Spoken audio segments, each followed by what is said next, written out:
Hi there! Hi there! In this video we will discuss how Turkey interacts with 4 countries of the EU's Eastern Partnership area: Azerbaijan, Georgia, Moldova and Ukraine. Most people look at how Russia and the European Union compete over influence in their shared neighbourhood. They tend to forget that there are other actors that have strong ties to the region. Not us though. We shine a light on how Turkey influences Azerbaijan, Georgia, Moldova and Ukraine. But when we say Turkey, what do we actually mean by that? In analyzing a country's foreign policy, talking about Turkey usually means the Turkish government. However, this is a very unsatisfactory perspective. In fact, there's a whole range of Turkish actors that have an impact on societies in the 4 countries. Apart from the government, there are development agencies, cultural institutes, businesses, schools and universities, and many others. With so many actors, it is fair to wonder whether they all follow the same agenda, whether they have the same goals, whether they spread the same values, and whether they communicate the same role for Turkey in the region. In other words, when we have so many different actors, does it still make sense to speak of Turkey as a single, unified actor? We don't believe it does. So we decided to go out and talk to these different groups of people. In Turkey, but also in the region, we talked to diplomats and other state representatives, business associations and businessmen, academics and journalists, religious figures, and, of course, taxi drivers. We is not just me and me, but also these fellows. What we realized very soon was that quite a few of the Turkish actors that had very different ideas of what they wanted to do in these countries. It took a lot of effort and time to get a clearer view of the rather messy picture that emerged from the 160 interviews. To do that, we also used data on trade and investment, speeches by Turkish officials, newspaper reports, and other academics' ideas. It probably makes the most sense if we go through some of the most important actors and tell you what they are up to. We start with the government because it is not only the most powerful actor but also responsible for official relations with other countries. The Turkish government articulates a number of goals for the 4 countries. But it does not always follow through with actions that matches these goals. Let's take a closer look. First, Turkey wants to have special relations with other Turkic people. Top of the list is Azerbaijan, the so-called brother nation, whose language and culture are very similar to Turkey. But Turkey also supports small Turkic minorities, the Gagauz in Moldova, the Crimean Tatars in Ukraine, and the Ahiska Turks in Georgia. Second, Turkey aspires to pass on its experience of modernization and development to its neighbors. In fact, TİKA, the Turkish Development Agency, was founded to help the Turkic people in the former Soviet Union. Students from the countries were offered scholarships to come to Turkey, while Turkey established schools and universities in the countries. Third, because of cultural and geographic proximity, Turkey sought a position of regional leadership. It initiated a bunch of instruments to solidify this claim to leadership. Multilateral organizations like the Black Sea Economic Cooperation Organization, conflict prevention platforms like the Caucasus Stability Forum, military training and security cooperation. Alas, all of these did not amount to much.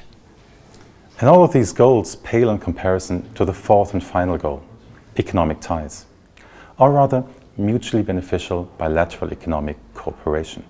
In practice, this means Turkish companies trading with and investing in the region's countries for the sake of Turkey's economic growth. While you would expect businesses to decide where to do business on their own, the Turkish state decided to nudge some of them towards the neighborhood. It established institutions for export promotion, signed free trade agreements, waived visa requirements, and in some select cases, directed companies to invest in the region. We quickly realized, though, that the Turkish businesses did not only do business, they also influenced the way business was being done in the 4 countries. Now, you have to know that the way business is done in Azerbaijan, Moldova, Georgia and Ukraine is quite particular. Often, in order to make a profit, you don't just need a good product, you also need good personal relations to people in government and to local business leaders, because it's them who decide who gets a share of the economy. This is what scholars call neo-patrimonialism. However, this is not unique to the countries in this region. Neo-patrimonialism also plays a role in Turkey. But Turkey again is a peculiar case. While some economic sectors and geographic regions follow a neo-patrimonial logic, in others, impersonal competition is the way business works. What we find then is that Turkish businesses replicate the environment from which they originate in Turkey in the host countries. So a company that relies on personal networks and is not too shy to pay the occasional bribe or granting a favor in Turkey will do the same in Azerbaijan or Georgia. A company that has a competitive, merit-based, cooperative culture will bring the same culture to their operations in Ukraine and Moldova. What is more, these companies will seek to change the local way of doing things.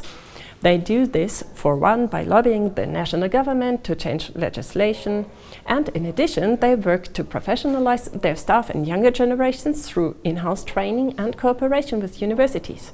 In other words, these companies transmit values and practices that challenge the neo-patrimonial status quo. For a long time now, academics and politicians have been curious how neo-patrimonial countries like Azerbaijan, Moldova, Georgia and Ukraine change in the direction of a more open and democratic system. An especially tricky question is to understand how other countries can help or hinder them on this path. As we see in the case of Turkey, a country can do both at the same time. It helps and it hinders countries on their journey to greater openness. On the one hand, Turkey perpetuates the neo-patrimonial status quo. On the other hand, it works to undermine this very system. As you can see, there's not just one Turkey. Different Turkish actors have different influences on Turkey's neighbors. Thus, it is not enough to just listen to what the Turkish government has to say about its plans for these countries. We have talked a lot about Turkey, but this is not the end of the story. What political scientists do is this. They take a case like the one we showed you, and then they try to see whether there are principles or patterns that apply to other cases as well. To throw some technical terms around, we conceive of Turkey as of a hybrid regime. Therefore, we are curious to see whether or not other hybrid regimes act in a similar manner towards their neighbourhood. If you want to know more about the dynamics in hybrid regimes, take a look at the work of North et al. If you want to know more about Turkey and the region, take a look at our working paper, Turkey and the Eastern Partnership, Turkey's foreign policy towards its post-Soviet Black Sea neighborhood. Goodbye. Goodbye.